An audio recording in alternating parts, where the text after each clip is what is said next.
In the year 2000, Intel stood alone at the very top of the mountain.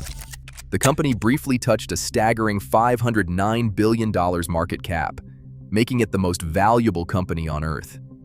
Its Pentium processors powered the entire PC revolution. Intel Inside stickers were glued to virtually every computer sold on the planet.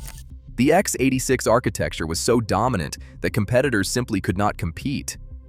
Andy Grove, the legendary CEO, was hailed as the ultimate business mind, the paranoid genius who had built an unbreakable American empire that powered the internet boom and defined modern computing. Wall Street worshipped it. Consumers trusted it. The entire tech world ran on Intel Silicon. Fast forward to 2026. The once unstoppable American chip king has lost its manufacturing crown to TSMC, its CPU throne to AMD, and the AI future to NVIDIA, while its market cap sits at roughly $220 billion, and the company slashes tens of thousands of jobs. This is the story of one of the most spectacular falls from grace in tech history. How did the $500 billion chip legend lose the tech crown? Let's walk through the wreckage. Intel wasn't born in some flashy Silicon Valley incubator. It was forged in 1968 by two legends who had just walked out on Fairchild Semiconductor, Gordon Moore and Robert Noyce, part of the famous traitorous Eight. They brought along a young Hungarian refugee named Andy Grove as employee number 3. Their new company, Integrated Electronics, Intel for short, started making memory chips. But in 1971, they changed the world forever. The Intel 4004, the first commercial microprocessor, a tiny sliver of silicon that could perform thousands of calculations per second. Suddenly, computers didn't need rooms full of hardware anymore. The real explosion came in 1981. IBM chose Intel's 8088 chip to power its new personal computer. That single decision handed Intel the keys to the kingdom. The x86 architecture was born, and it became the universal language of computing. Every clone, every upgrade, every generation locked customers deeper into the ecosystem. Grove, now CEO, instilled a culture of ruthless paranoia. His mantra, "Only the paranoid survive," pushed Intel to obsess over quality, out-innovate rivals, and never get comfortable. Through the 1990s, that mindset turned the company into the most profitable chip maker on Earth. Then came the Pentium era. In 1993, the Pentium processor hit the market and became a household name. Intel launched the legendary Intel Inside marketing campaign, those little stickers on every personal computer that told the world exactly who made the brain inside. Sales exploded. Personal computers and servers ran on Intel Silicon. Competitors were crushed or bought. Margins soared into the stratosphere. By the year 2000, Intel was untouchable, the undisputed king of silicon. Market cap briefly hit $509 billion. It powered the internet boom, defined modern computing, and looked like it would rule forever. By the year 2000, at the absolute peak of the dot-com frenzy, Intel wasn't just dominant, it was untouchable. The company briefly hit a staggering market cap of $509 billion, making it the most valuable company on the planet. Pentium processors were inside nearly every personal computer on Earth. The Intel Inside campaign had become cultural wallpaper. The x86 monopoly was so complete that rivals were either crushed or forced to license Intel's architecture just to survive. Decades of total dominance bred something dangerous: arrogance. The company had grown so used to winning that it stopped listening. When mobile exploded, Intel completely missed it. Apple chose ARM for the iPhone. Android phones moved to ARM. Intel stuck with its power-hungry netburst architecture, convinced the world would always need big, hot x86 chips. It did not. While the industry moved to efficient, low-power designs, Intel doubled down on the old playbook. Under the CEOs who followed Andy Grove, the company simply coasted on legacy cash. Massive profits from personal computers and servers kept rolling in. So why change? Innovation slowed, and process technology stagnated. The giant rested on its laurels, while the world changed beneath it. Then came the 2021 turning point.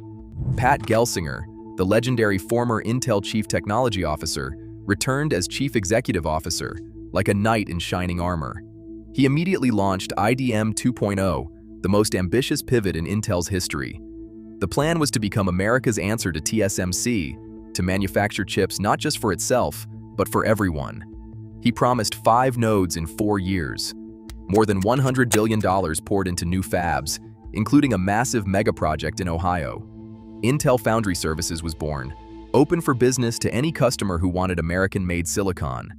The story sold perfectly. Intel positioned itself as the savior of U.S. semiconductor sovereignty, riding a wave of CHIPS Act billions and patriotic hype. Management treated the old personal computer cash cow as permanent and simply extrapolated endless dominance into the future. They bet the farm on catching up while they were, in truth, falling years behind on process technology. The empire looked unstoppable once again. It wasn't. Then the cracks started showing in the one place Intel could least afford it, the factory floor. What was supposed to be a triumphant comeback turned into a multi-year nightmare of process disasters. The 10-nanometer node dragged on for years. Then the 7-nanometer node, later rebranded Intel 4, slipped again and again. While TSMC raced ahead with 5-nanometer and then 3-nanometer chips that were smaller, faster, and more efficient, Intel kept pushing deadlines back like a student cramming for finals. Customers watched and quietly walked away. By 2023 and 2024, the foundry business was bleeding billions, literally. Intel Foundry Services, the grand plan to become America's TSMC, could not land major external customers. Why would Apple, Nvidia, or anyone else bet on a supplier that could not even deliver its own roadmap on time? Meanwhile, AMD was eating Intel's lunch with processors, stealing server and personal computer market share with better chips at lower prices. And Nvidia owned the entire AI boom, while Intel was still trying to catch up on basic silicon. The financial reality finally hit home. Big earnings misses piled up. Guidance got slashed. For the first time in decades, Wall Street started asking the uncomfortable question, is Intel's grand catch-up plan actually working? The stock began its long, painful slide. The old arrogance that once felt invincible suddenly looked like denial. The king was no longer untouchable, and everyone could finally see it. At the heart of Intel's collapse was not a single bad decision. It was decades of monopoly arrogance that turned the company into a bloated, risk-averse dinosaur. For years, Intel had been so dominant that it stopped fearing competition. The not-invented-here culture became religion. If it was not designed in Hillsboro, it was not worth building. That mindset made the company incapable of moving at the speed the new chip world demanded. Intel bet the farm on catching TSMC while still doing everything in-house. A $100 billion plus gamble that turned into the biggest cash incinerator in chip history. The foundry business alone started losing more than $3 billion every single quarter. Factories that were supposed to print money became black holes of capital expenditure, with billions tied up off balance sheet in projects that kept slipping further behind schedule.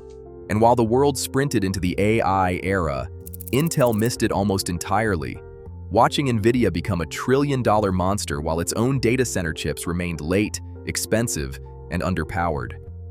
The culture rot ran even deeper.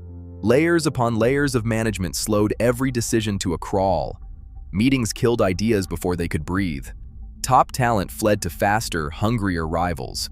The same company that once obsessed over every nanometer of silicon now felt like a government bureaucracy in a hoodie. Even the political theater could not hide the truth. Intel leaned hard into its national champion story, collecting CHIPS Act billions and writing big checks to politicians on both sides. It painted itself as America's last stand against foreign chip dominance. But customers did not care about the narrative. They cared about speed and cost. In a hyper-competitive world, Intel had quietly become the slow, expensive option nobody wanted to bet on. The entire business model had been built on one fragile assumption, that personal computer and server dominance would last forever. When that cash cow finally stumbled, there was nothing left to hide behind. The king of silicon had become a cautionary tale of what happens when you believe your own press releases for too long. The breaking point came in December 2024. After years of missed deadlines and mounting losses, the board finally lost patience. Pat Gelsinger, the returning hero who had bet everything on turning Intel around, was quietly forced out as chief executive officer. The man who promised to restore America's chip supremacy had run out of runway. In March 2025, veteran dealmaker Lip-Bu Tan took the wheel and immediately hit the brakes hard. He launched one of the most savage restructurings the industry had ever seen. 15,000 jobs were cut in 2024, and more than 20,000 followed in 2025. The workforce was being slashed towards 75,000 people. It was a gut-wrenching downsizing for a company that once felt immortal. The flagship Ohio megafab, supposed to be the crown jewel of American semiconductor independence, was delayed for years. Rumors of a full exit from the foundry business started swirling. Entire plants were paused mid-construction. Projects that had burned through tens of billions were suddenly on life support. The stock reacted exactly as you would expect, crashing to multi-year lows before clawing back a fragile, partial recovery on sheer hope. And here we are in 2026. Intel's market capitalization hovers around $220 billion, less than half its $500 billion peak. The foundry division is still bleeding billions in cash. CPU market share continues to erode against AMD. AI ambitions rest on chips that are still late to market. The American icon that once owned the entire industry is now fighting for relevance, one painful layoff at a time. Intel is not bankrupt, and it is still shipping billions of chips, but the dream of a $500 billion undisputed tech crown died years ago. The manufacturing crown was handed to TSMC. The CPU throne was taken by AMD, and the entire AI future was claimed by NVIDIA. The American giant that once defined modern computing is now just another player scrambling to catch up.